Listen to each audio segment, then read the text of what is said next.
Okay, so a very good morning to all of you, and welcome to this 10th lecture on our series on heat transfer. In the last class, we discussed about the construction of shell and tube heat exchanger and various aspects related to design, specifically heat transfer design. Fluid का design हमने इतना देखा नहीं. Related to heat transfer design, uh, based on the construction and allocation of fluids, which fluid to allocate on shell side, which fluid to allocate on tube side, and what are the limitations, and what will happen if we change a particular parameter in the construction, like baffle spacing, baffle cuts, etc, etc. And then we had a very small brief discussion on the basic theory for doing the thermal designing of the heat exchanger, where we said the general equation will be Q is equal to UA delta T, where U will be overall heat transfer coefficient, Q will be the heat exchanger duty or the heat transferred per unit time, A is the heat transfer area, delta Tm will be the mean temperature.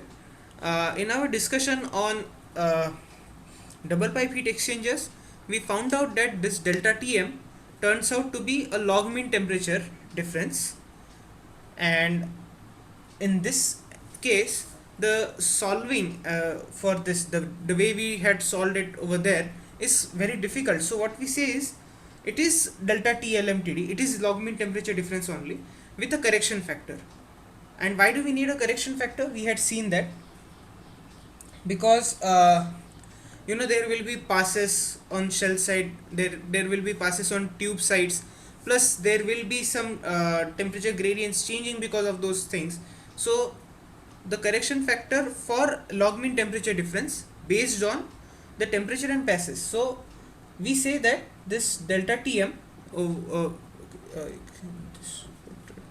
which is right over here, is a function is delta TLMTD times Ft, which is the correction factor, and this Ft is function of shell and tube temperature and this passes. Alright, and then we understood the problem that okay, we can independently find out the value of Q.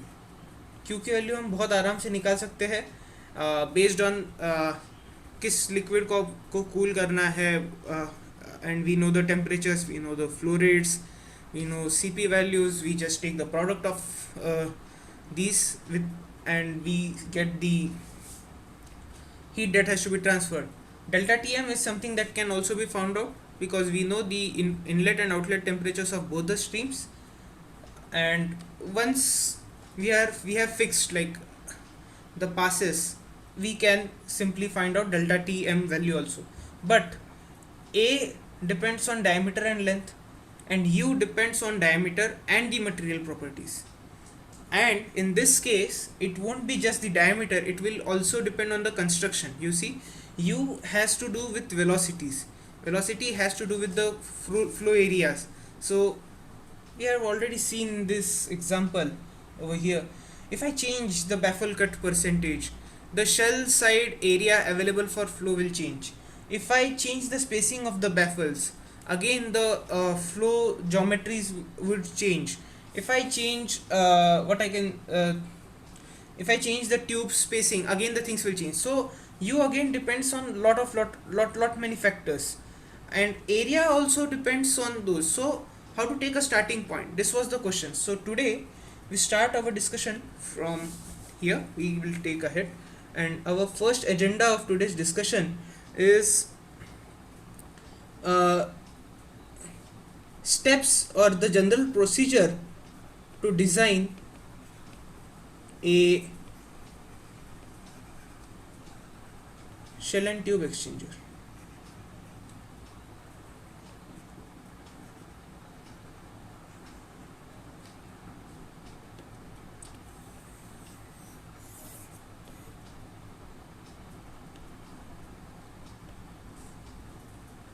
Rather thermal design, to be more specific.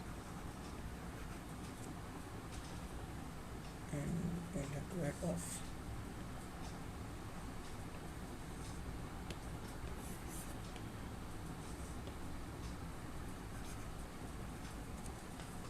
Alright, so the first step in this designing exercise is to have a table like this, rather to have these data points with you. So you know there will be two streams, hot stream and cold stream. So the step one is to know flow rates of these streams. Writing here hot and cold. First step is to know all these flow rates, inlet and outlet temperatures. So I am writing here T.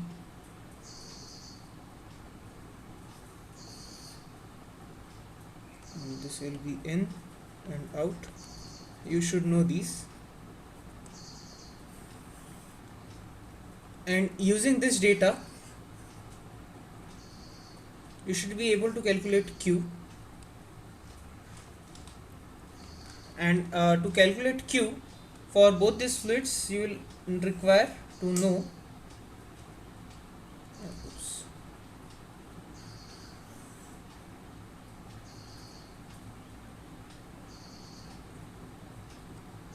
the Cp values. So the step one is to complete this table.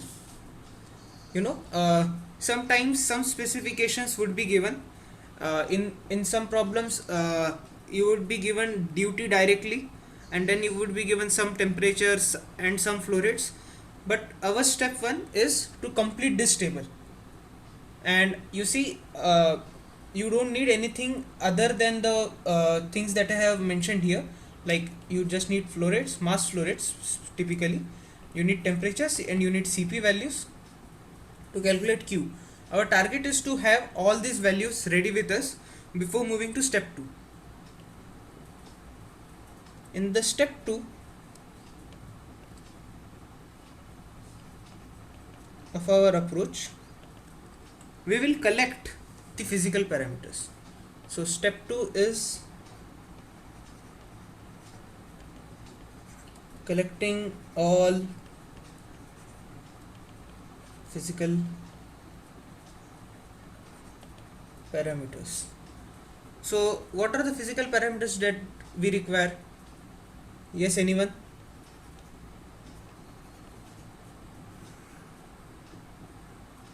We have already solved a problem on viscosity, specific heat capacity.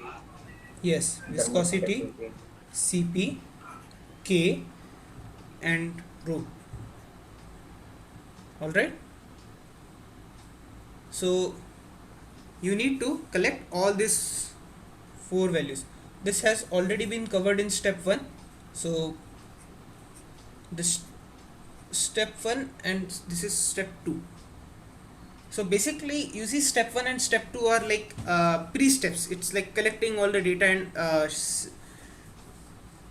we all know up to this point, we will be requiring these values. Nothing of calculation has been come yet except for the step 1, where if some things are unknown you need to calculate, but that's pretty much straightforward. Now we start the addressing the main problem. So what we do is we will use iterations in the designing, and for that we'll start with assuming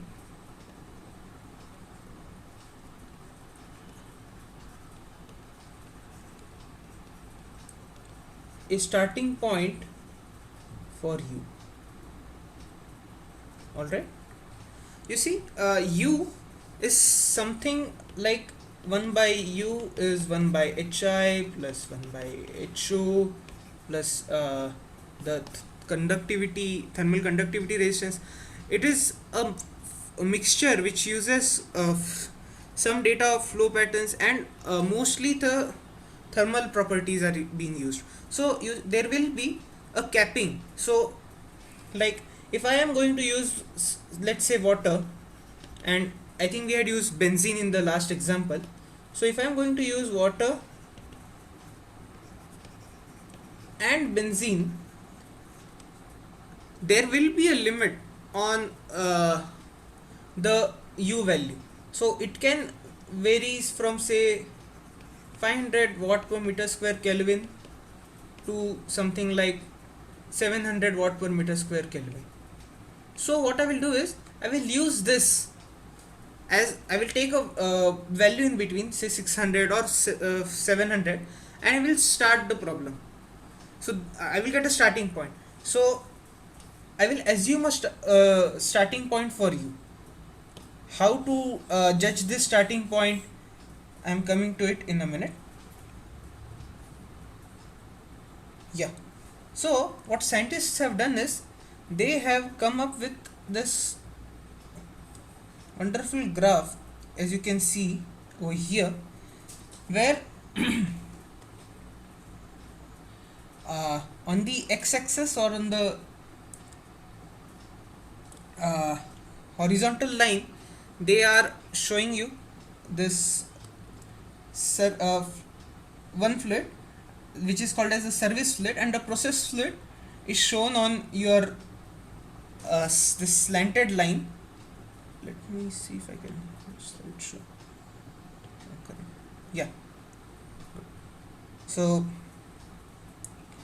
your fluid 1, which is the service fluid, I mean if you want to cool benzene using water, so service fluid will be water, and your process fluid is benzene in that case.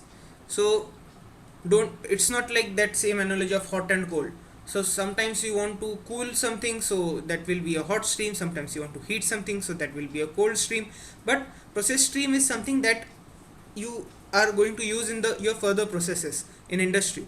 So you want to use some organic fluids as a feed to a reactor, and you need to heat them, so that is your process fluid, and you are going to heat them using steam. So steam will be your service fluid. If you want to cool down some flue gases which are your process fluids, then those gases will be your process fluid, and you will be cooling them using air or brine or river water or normal water or some refrigerants. That will be your service fluids. So what you need to know is the fluids which you already know in the step 1, which is your hot fluid, which is your service fluid, which is your process fluid. So just take them. So let's say I'm going to use thermal fluid, and I am going to use some organic boiling fluid which is over here, and just draw a straight line. Now it is crossing through this point. So this point is say somewhere around 850. So take a initial guess of u is equal to 850 and proceed. So this is your step 3. So step 3 is assuming a starting point for you. Alright. Now that we have assumed a value of u, what is our next step? So our next step is to decide. So our next step is, so the next set of steps, like I think from step 4 to next say 4 or 5 steps, are directed towards finding out the heat transfer coefficient on the tube side. So this is our first target, to find the HI value. So to find HI, we need to calculate velocity. To calculate velocity, you will need area, because you know mass flow rate, you will need area to divide. So, and after you know the area, you know in the shell and tube heat exchanger, you need to know how many tubes are there. So you need to know the tube diameter and the tube length. So our next step is, we'll now decide some things. Now there are so many parameters. Tube की diameter क्या होगी, thickness क्या होगी, length क्या होगी, what will be the number of passes, is it 1 pass, 2 pass, there are so many things. So what we do is, we simply decide them, we fix them, and kind of reduce the variables. So number of hash is for numbers, okay, it's a hash of tube passes. So we fix the tube passes, or we assume it, let's say 1 pass or 2 pass. At the same time, we will also fix a number on shell passes as well. We are trying to reduce the variables that we have. And after fixing these two passes, what we can easily calculate based on our previous discussion, we can easily calculate the ft factor, the correction factor for temperature. So calculate ft and get the delta Tm value. Alright, and then in the next step, which is step 5, we'll use this delta Tm value, the u value, and the q that we have calculated, q, the u assumed, and delta Tm to calculate the area required. Again, this is the first point in the iteration. So we'll find area, which will be simply given by q divided by u assumed times delta Tm. Alright, now we have area. So now we need to calculate hi and hu, which is our primary target. So for doing that, we'll now move to step 6.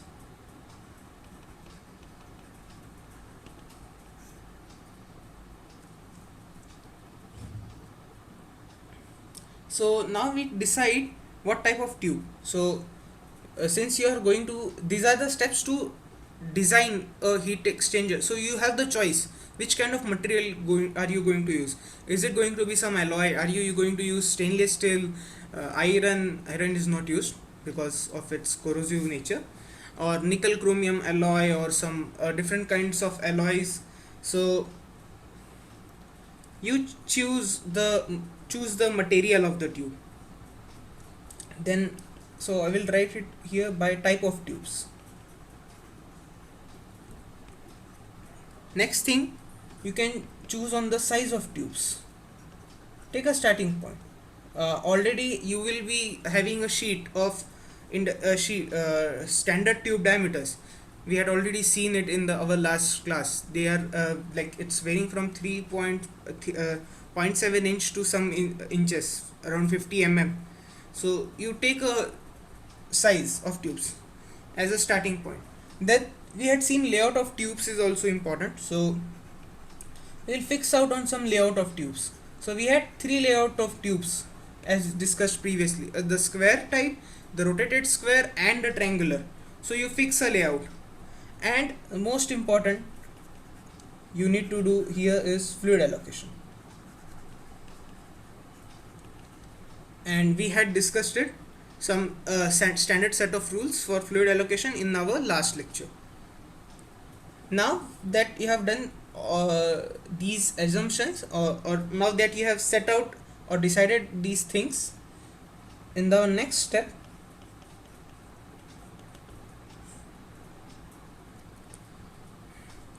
you need to calculate 2 things.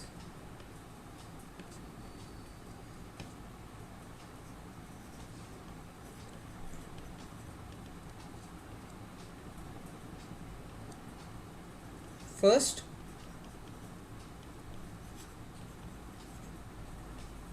number of tubes. Second, shell diameter. Alright, so you see we have already fixed the size of tubes here. So by meaning size of tube, we have already fixed diameter and length. So D and L of tubes is already fixed. So now you can easily calculate the number of tubes by saying area is equal to number of tubes times pi times di times L. You already know L, you know di, you know area, so calculating number of tubes is straightforward. And then you need to calculate shell diameter. How to calculate shell diameter, what is the theory or concepts behind it, we'll be discussing it in the problem. Now that you know number of tubes, you know the tube diameter and everything, I can go for calculating the HTC on tube side. So step 8 is calculate HTC for tube side, and this is first I can say milestone of our problem solving, that we have now calculated the tube side HTC. The next milestone is to calculate the shell side HTC.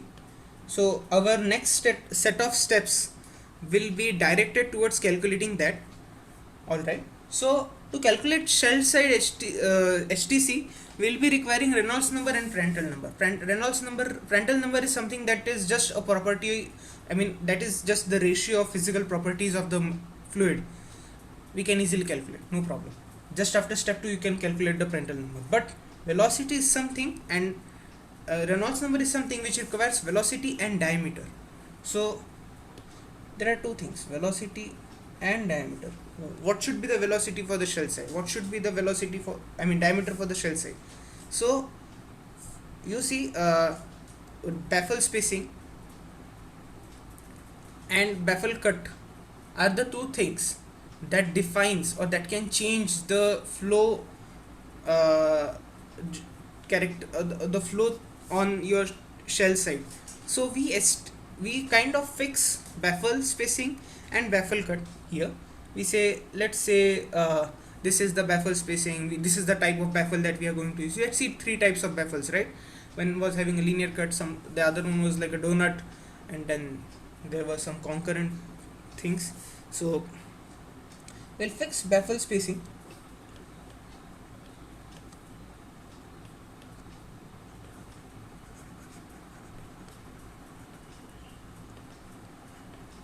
Type of baffle means what will be the baffle cut, and what.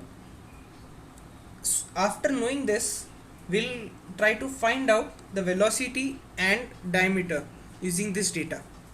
Once we know velocity and diameter, we know the Prandtl number, we can then estimate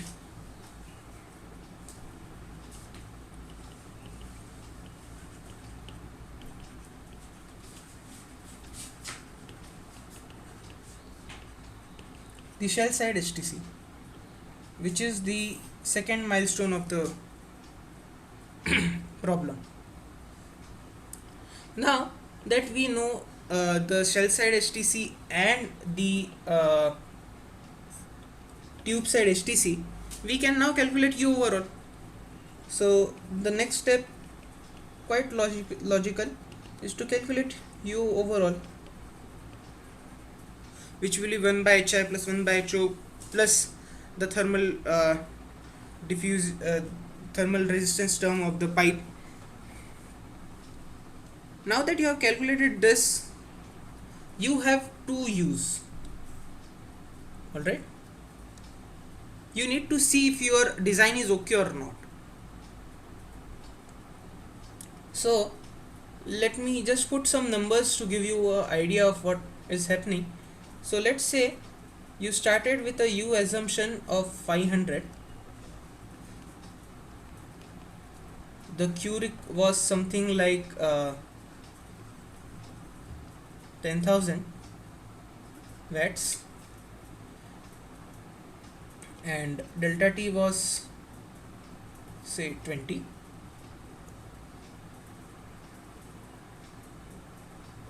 So you did all the calculations and you used this to find out area. You went ahead and you found out your U overall is now coming out to be 485.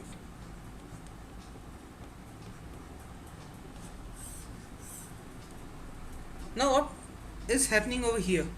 This U overall is the actual U that you are going to get for your designed heat exchanger, wherein you have specified the tube passes, shell passes. So you will say it's a say one tube pass, one shell pass heat exchanger, which is having tubes of this size, this layout, and then there are so many baffles with this types. This is all you have specified. So for that given specification of heat exchanger, this is the U that you are going to get. Now this U overall or I say you calculated is less than you assumed,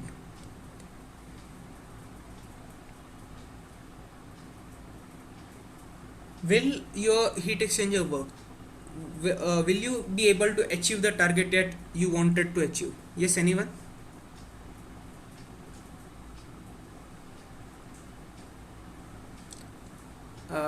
Folks, are you getting the question?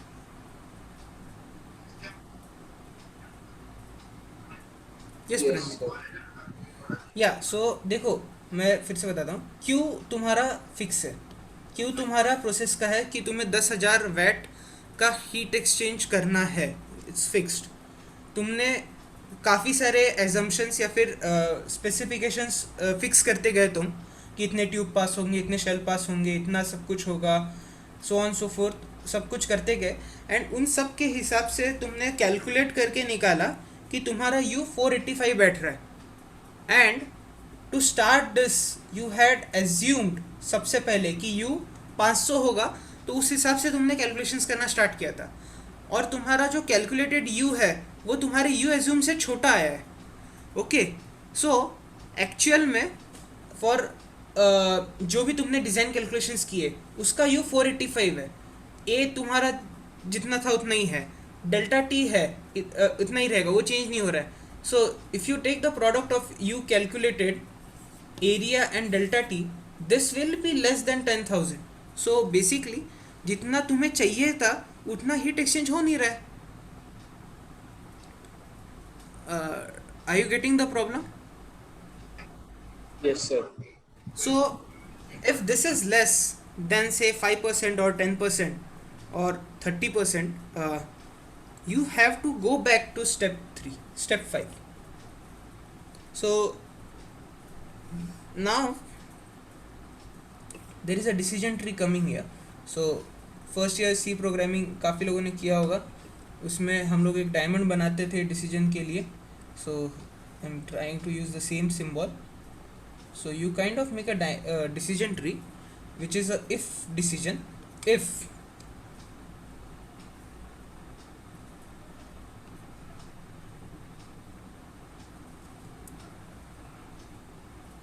go ahead, sorry, tree, and this if condition is your u calculated, it should be single tail, minus a you assume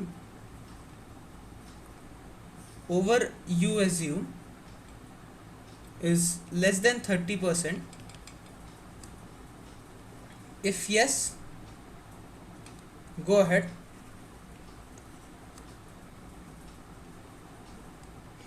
If no,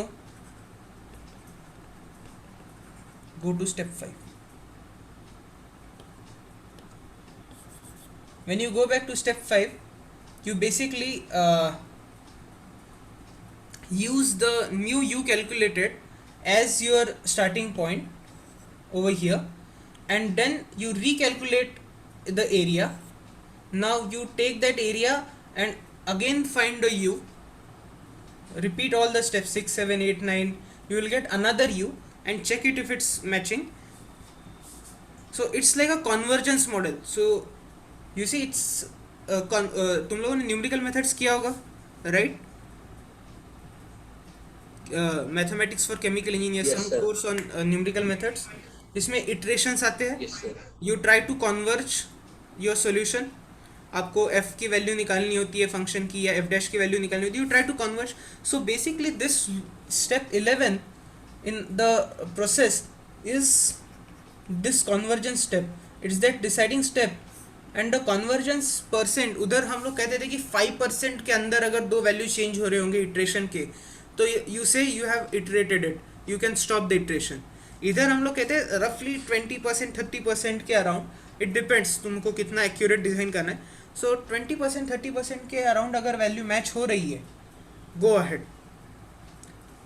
ठीक है.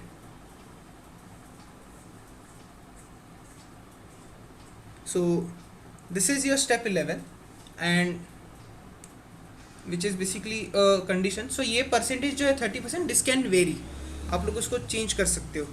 This is just एक example दिया है मैंने आपको कि ये convergence का स्टेप है, बेसिकली आपका डिज़ाइन सही है या नहीं. Now you go to the next step. Let's say कि तुमने फर्स्ट इसमें ही बहुत बढ़िया कैलकुलेशन कर लिया and your guesses fitted perfectly and you have achieved the thermal design. मतलब यू एज्यूम्ड और यू कैलकुलेटेड आसपास आ रहा है, so you have kind of match the specifications. So next step is to estimate. Estimate मतलब calculate करना है इधर, ठीक है. Calculate tube and shell side pressures.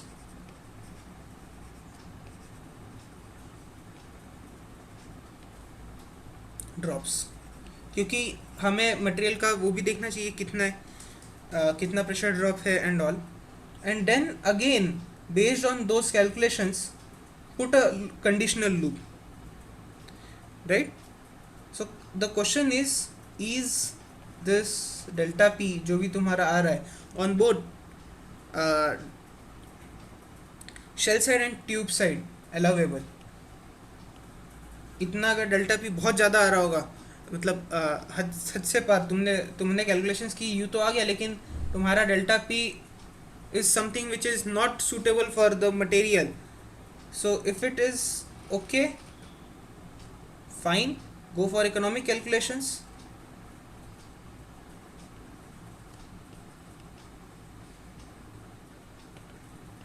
Economic calculations क्यों करने हैं?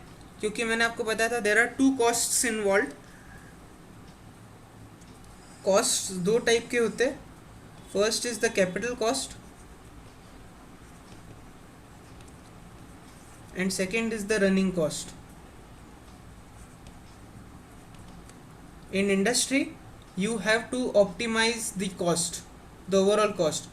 This has to be optimized. So now then you can go for economic calculations, and if your designs fits the economic calculation as well, boom, you are good to go and you have completed it. But अगर तुमने देखा यार इसमें pumping cost बहुत ज़्यादा लग रही है, अब क्या करें? ओके, थोड़ा सा अगर बैफल स्पेसिंग आगे पीछे किया मैंने, ठीक है, जिससे मैं टर्बुलेंस बढ़ा सकूँ, यू बढ़ जाएगा, पंपिंग कॉस्ट में कुछ उससे मैनिपुलेट कर सकता हूँ, मतलब कम कर सकता हूँ. Then you have to think on those lines and this is where your industry interview questions come into picture. जैसे सब कुछ सही हुआ तुम्हारा, लेकिन बेटा तुम्हारी रनिंग कॉस्ट बहुत ज़्यादा आ गई है डिज़ाइन में. अब तुम क्या करोगे? तुम किस स्टेप में, कहाँ पे, कौन सा तुमने एज्यूम वैल्यू को चेंज करोगे कि क्या करोगे? बैफल स्पेसिंग बढ़ाओगे, तुमको पता चला है कि रनिंग कॉस्ट बहुत ज़्यादा आ रही है बिकॉज शेल का जो पंप है शेल साइड की फ्लूइड को, वो बहुत ज़्यादा एनर्जी खा रहा है और उसको कम करना है. तुम क्या करोगे? बैफल स्पेसिंग बढ़ाओगे, ये घटाओगे, वो घटाओगे? They will ask such questions in your interview. So इसीलिए मैंने कहा था पिछला लेक्चर काफ़ी इंपॉर्टेंट है. एंड ये सारी चीज़ें जब आपकी क्लियर होते जाएगी, like the conversion step at step 11 and the conversion step at step 12, इसके बाद जो भी डिज़ाइन आपके पास बचेगा, जो भी ये येलो कलर के वैल्यूज़ आपके पास बचेंगे, वो होगा आपका हीट एक्सचेंजर का फाइनल डिज़ाइन. सो इनिशियली में भी आप लोगों ने 2 ट्यूब पासेस के साथ स्टार्ट किया होगा, लेकिन while converging the step 12 you found it कि I need to go for 4 tube passes, so your exchanger will be 1/4. Then you might have to change with the tube sizes, the layout of tubes and so on so forth. तो basically ये सारे करके जो final design होगा ये होता है आपका final heat exchanger. And then उसके हिसाब से आप कॉस्ट देते हो एंड बाकी की चीज़ें होती है. So is this clear guys? This is the complete procedure to design a shell and tube heat exchanger. Steps 1 to 11 are primarily for thermal design. So जो हमारा टारगेट था वो इधर तक ही है, जो मैंने टाइटल में भी एजेंडा मेंशन किया था. स्टेप 12 इज़ एडिशनल स्टेप जो मैंने आपको बताई है, क्योंकि you guys will be going into industries very soon and some of you have aspirations to become a design engineer. So this will be quite helpful. So this is the complete design procedure, and as far as heat transfer course is concerned, most of the questions are asked up to step 11 only. यहाँ तक सब कुछ clear है? Yes, sir. Okay, great. All right. Uh, so, should we take the problem today or should we keep it for tomorrow? Because the problem will take around 40 minutes more.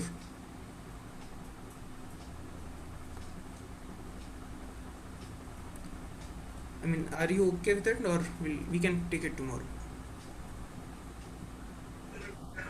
So we can take it tomorrow, like 40 minutes is so long. या इसीलिए मैं पूछ रहा था.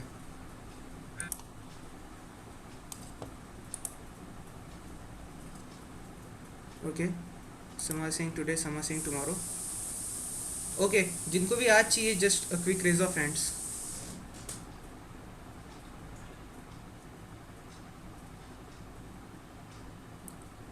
जिनको आज नहीं चाहिए वो हाथ रेज कर लो.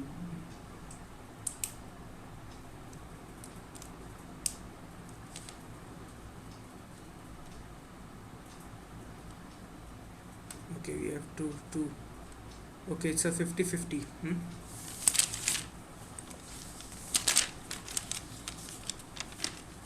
Okay.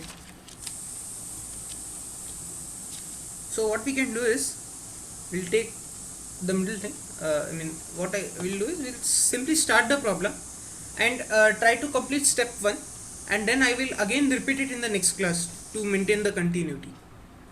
So let me just pull out the problem. I'll stop the class.